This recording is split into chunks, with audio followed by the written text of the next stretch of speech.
I know a lot from my generation, but they all passed away. Well, what about your friend, Foxy Brown? Can you identify any female OGs? Yeah, well, all the female OGs I know, they went on to the next. They deceased. I know a lot from my generation, but they all passed away. Well, what about your friend, Foxy Brown? Yeah, Foxy's cool. Shout out to Foxy Brown. That's my an OG, homegirl. Ain't it? Yeah, she's an OG. The OGs has no restrictions. You put the work in, you put the work in. You know, she did some things at a time when the opportunity was not there. That's what OGs do. Right. You know, that's your friend. You know, I think you would know her better than I do. And I've heard you say to me that, hey, this lady takes care of business. I love y'all, baby.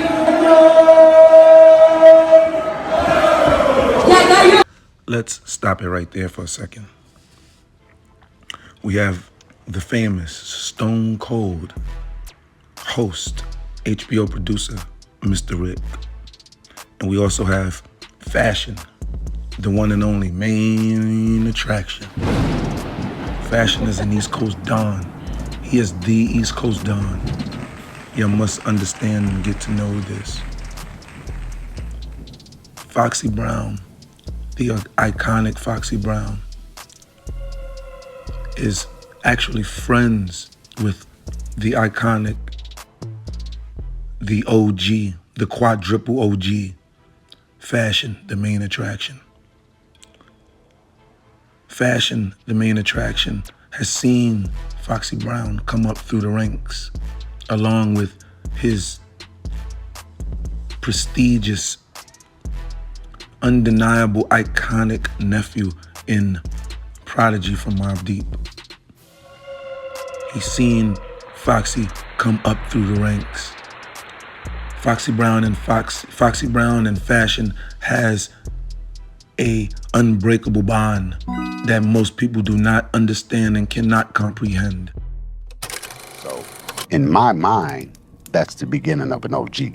Just from the little that I know about her, and only what I know about her is what I've read. I don't know anything. I would give you the opportunity to express if she does not fit that criteria. Foxy definitely fits the criteria of OG. She's one of the youngest females in rap history. She started out when she was 15 years old. She's from Brooklyn like me. And she came up in the grime and gutter, and she held it down. And she's very successful. Very successful. And she came out of an environment, I know here in Chicago, in my environment, we have a strong gang presence. I'm sure they have that in New York. Yes, they do. And I'm sure she was faced with that. Let's stop it right there. Foxy Brown was faced with immense pressure at a time when the Bloods and Crips were at a heightened level in which your average person could not even imagine, nor would they be able to survive in this era. This era was a very, very hardcore era.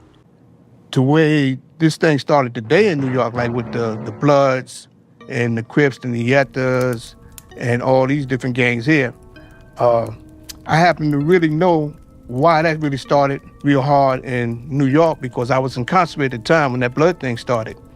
I'll give you a quick rundown on that right quick, because a lot of people in New York don't even know how that did started, right, and why it started.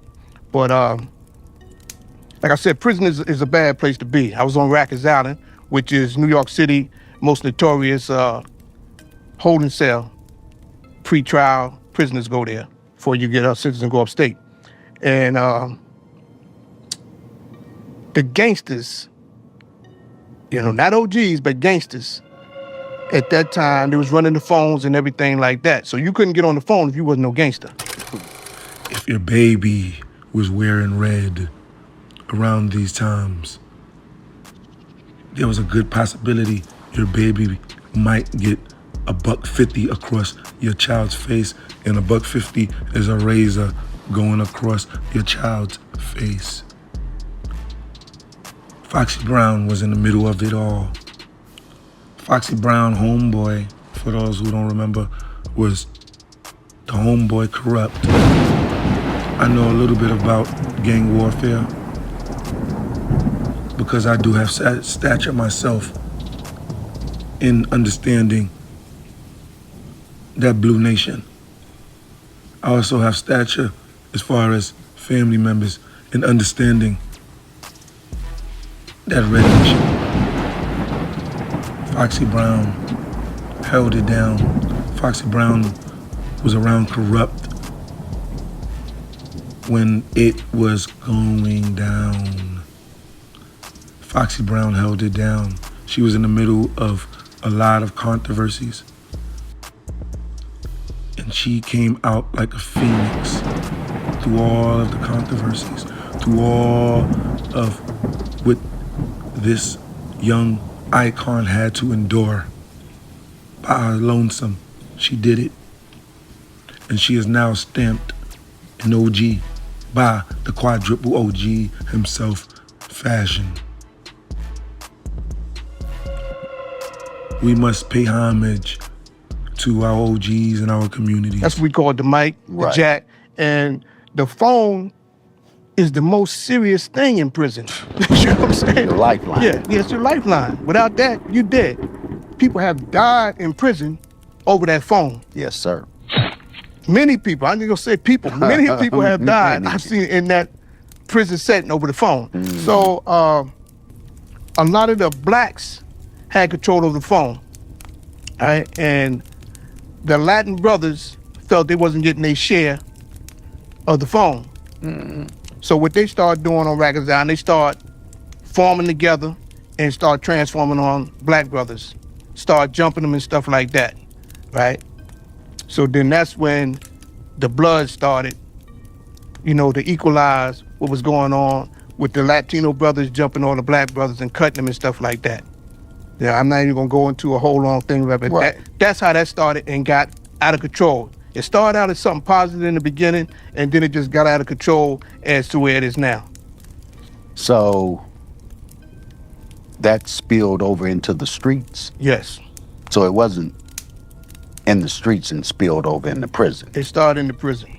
You know, that's how, well, I don't want to say that's how it started in Chicago, but in Chicago, in reference to what you're saying, these started out as community organizations. They started out with good intentions. And due to various circumstances, these things began to turn against each other, you know, and then it led it into different levels of the negative side, you know, and then, like you just explained, in prison, it began to take another life, you know, and the power structure of it began to develop itself in prison. And then that power structure was sent back to the streets. The prisons controlled the people, certain people in the prisons control that narrative in the streets. You know, when we talk about people like Larry Hoover, love you, brother. That's a brother that's been there for God knows, man, probably 40 years, you know, and he had that type of power. I can't say had, I believe still has that type of power to be able to control the narrative out here, you know. Sounds like there was a similar situation in New York. Did we have that same pattern in New York City? Yeah, well, you know, it started, the power started getting in the wrong hands, and these people that was in power, or these gangs, leaders and stuff like that, the negative ones, they start letting that spill off into the streets when they was going home, whatever, and using that power for the wrong reasons.